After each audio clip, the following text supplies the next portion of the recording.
damn. Yeah, seriously. But yeah, that was a big learning experience. That is wild that you had that moment. And then I saw that, and that brought that up. I just never thought about how there would be people who, like you, who saw me for the first time. I didn't judge it at all. You should have. Because I fucking I was lying. Yeah, I was like, Jesus Christ. And Seth was like, do you want her on the podcast? I was like, she's problematic. Her December is going to be wild. We have the same manager. That's so cool. Yes. I love that. Yeah, he's I have two managers. One, he's like the very two managers. God, what's it like being brand safe? Getting two people to co-sign you? I could never. Sick. But he's like the one that's like very like, you need a table at this place, I got you. And the other one's like, we have this offer and I financially think that this would benefit you. But the other one's just fucking like, go. Yeah, it's great. It's like the angel and devil on my shoulders. That's awesome. I'm like, should I get a table tonight? I just have the devil. I love Seth though. He's incredible. Yeah, no, all great people. But that's how that came about. Anyways, what a great first impression. So what did you like learn from that experience moving forward in your life? This is getting therapeutic. To be honest with you, it was really just like, I can never do that again. Like it wasn't like this, like obviously still drink, have fun, do your thing. It's fine to be drunk and a little embarrassing, but that was like literally of going out. I've been in LA since for 8 years. Like that is that you just never do that again. It's just that simple. That's your worst night? Yeah. Wow. And I saw that. Wow. Yeah. And maybe just like process your emotions without 30 shots, just like it's like unnecessary. Yeah. Did it take you a bit to get there? You were like, wow, fuck this. I woke up the next day and I was like, I'd never acted like that in my entire life. So it was very much just like, okay, that's not going to happen again. Well, it's nice to find the line though. Yeah. Most people don't know their line.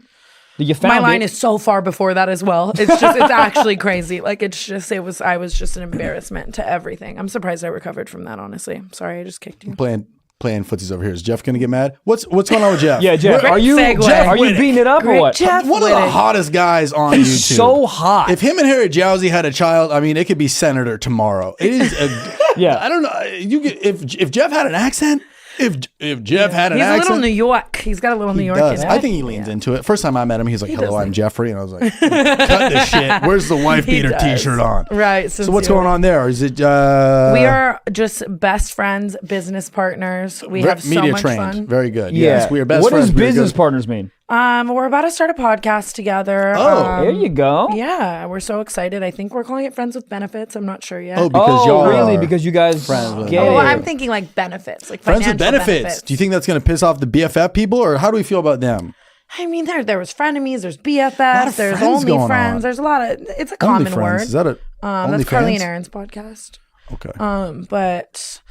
Yeah, I don't know. We're doing that. We're doing a bunch of other shit. I mean, Jeff inspires me. I love vlogging with him so much. I feel like I haven't had someone that I like love to make content with. I showed them your New York one on the Man on the Street one. Yeah, hilarious. The risky part, hilarious. Thank you. Very funny. I showed that to them because we did some Man on the Street stuff a couple weeks ago. And I was like edit like that. Like we should do one. That'd be hilarious. It'd be so fun. All right, Man on the Street. What's your body count? I'm awful at it. Oh, are you asking me? What's your body count? 0. Seriously. Good I just answer. make up a new one every day, honestly. Yeah, you just a number in your head, like bingo, B7. Like every guy I date, literally. It's like, But if the guy's asking, you're not saying the truth, are you? There's no way. I think that if a guy is asking, I immediately kind of look down on that he's basing like his worth in me on that. So it's almost like in my mind, I now feel like it's fun to fuck with him. So 100%. I'm either going to tell you 7,000 or 4, and then you can figure out. I would prefer 7,000. But I think it's funny to be like, not tell them, and then after you sleep with them, roll over, deepen the voice, get out a menthol, and be like, you were number 9,000, bitch. And just let them, and like, if they react in any way that's not, congratulations, you're a pro, that's fucked up on their end. 100. I just don't think it really matters. You know what I mean? People be fucking, and that's a shirt I'm like. gonna I make. fucked girls that have low body counts and high body count. There's not like there's literally no difference. Experience? Do you feel the experience though? You have to feel the difference of experience. I guess, yeah, difference of experience, but I'm not saying it's not like you're opening their pussy to like a cave. Like that's it's like what I it's do. just it's all the same, you know. Yeah, I have a GoPro on my forehead. Do you feel like if somebody does something that's new or extreme, do you think of that as like, oh, that's hot? Or like, oh, they know their shit. Both, I guess, right? Yeah. Hot, know their shit. I love new and extreme, you know. I'm just always trying to feel something. So it's good to switch it up. It's like artichokes. I was like 22 and I was like, this shit's hitting. Where was this all my life? You like artichokes? Yeah. I'm out. You put feet in your mouth. These guy's got a big foot fetish. How do you feel about that? Loves them. I'm fine with that. I dated someone with a really big foot fetish. I don't really think it's like the end of the world. There's What's more of you? what's your kink? I don't.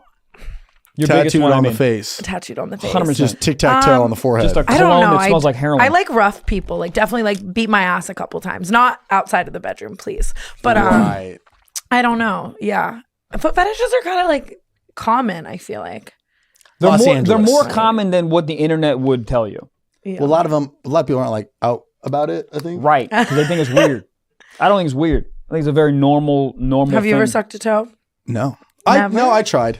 You tried one time? It just didn't, in my head, I'm like, this was in an Adidas 2 hours ago. Like, yeah, it's kind of crazy to me too, because like, you know, I'm clean. I shower. I showered today. I just want to preface this before it gets clipped. But there's definitely you really do have to preface everything you say when it goes online. Sincerely. But I will say there's been some days where it's like someone sucking my toe and I'm just thinking about like the hot pavement I was walking on barefoot earlier. But honestly, to a foot fetish guy, that might do it for him, you know? They're like, oh, how hot was that pavement? It was cooks it it a marble little bit. floors? Oof. Seasoning. It cooks it a little bit. Yeah, it's just like a hot. Some flavor. Exactly. Butter, juice, Little, like flavor. a blackened salmon, Corn on the same cob. thing. Yeah. I get it. 360. Yeah. I don't even know. Well, you're somebody who you have a lot of, I don't know if you know this or not, but you're fucking an entrepreneur. You're out here. You have like how many different ventures and businesses? So many. But it's awesome. And I love that for you. It's so fun. It's so fun. I love it. I really do. Like the shit I've been able to build from just like talking my shit online on YouTube is very cool. Beautiful. Because I've done some things or I tried other things, but at the end of the day, all I care about is making videos and doing stand-up comedy because like I did merch and I was like, okay, whatever. And then I did like some other stuff, but I feel like you have like brands on brands and like different stuff in it. Is it just like is you and a good team around you or is it everything? Yes. I mean, a lot of my business ventures, I've had a lot of different teams on different projects and stuff like that. So it is like at the end of the day, my decision and my choice. And, you know, but I definitely try to enlist people who are good at whatever it is that I want to do. Was there one that absolutely like flopped? I had this convention. What? How are we not talking? I mean, when was that? I was like, that flopped. That was I've like- definitely had some flops. but that was like prime. That was like peak YouTube when like, Sincerely. when was that? 2018. Please walk me through this. What is this? TanaCon. It's like Firefest Oh, met up let's with the Shane never, Dawson documentary. Yeah. And had a weird Anything, fucking anytime you baby. start a comparison with Firefest is not. Yeah, Bomb. imagine having to say that all the time. Like I have to really live with So that. what I happened? saw Ja Rule the other day at something and I was like, hey. Prison, yeah. But, so how did, like, was there a lot of backlash on it, or you're like, For look, sure. you're like, I'm just a girl trying to do a thing. Walk me through it again. Deservedly so backlash. You know what I mean? Right. So what, like, was it? That was definitely just a fault at enlisting the wrong What was corporation team. It was to musical acts. It was everything. It was you. Yeah, it was. I mean, it was a lot of YouTubers, very much VidCon-esque. This was in Okay. my fuck VidCon spy era. I held it at the same time as Oh, was that VidCon like- across the street. Because they weren't showing you love, so you're like, let me do my own thing. Yeah, basically. And then we made amends. I went to the following VidCon after that. They're amazing now, and shout out them, seriously.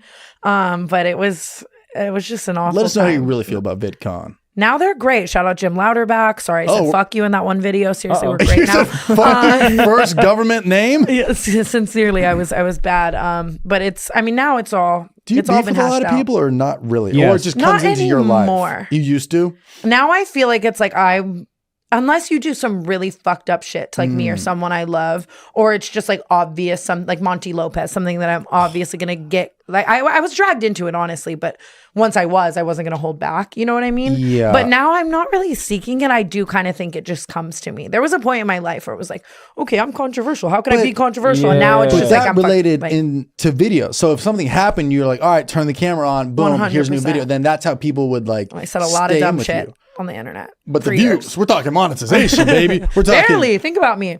Monetization has never. I mean, yeah. and back in the day, but when things kind of overturned, you know, to the new Right. monetization. So My you- video had ads on it today, though. I was jacking off to it. I was There you stoked. go. I mean, I've been getting the yellows for a minute now. Small to wins, the baby. point where the YouTube lady reached out to me. She's like, you need to not do these things here. If Your you next want to video, you're monetize. just like praying. Yes. Yeah, Yeah, exactly. That So you were on happens. YouTube when it was like the peak era of like AdSense and all that, right? Yeah. When it was like, At one point, it was definitely like my main source of revenue, and it was so sick. Oh, and I'll never forget when it like switched. But What I'm happened also, again? Can you walk me through I think it was something with PewDiePie, right? He like, there was like a big ad on one of his videos and it like kind of. I don't remember what it like I don't know. honestly was. There was just a point in time where YouTube switched its kind of guidelines for Yeah. what can be monetized. and anything raunchy could no longer be monetized. And I'm, you know, profanity. I swear a lot and I say a lot of crazy fucking shit. So. But that's why people oftentimes love it, because you can say what a lot of people can't. Yeah, and I honestly at that time I could have definitely like cleaned up my act and became like a beauty guru. And honestly, maybe I fucking should have. I'd probably be richer. But it also January. It also it also kind of changed my mindset. Like, how else can I now monetize my platform to be able to stay the way that I am in my videos? I think so you're I kind doing great. of force. You know. I think you're doing great and all that stuff. Thank you.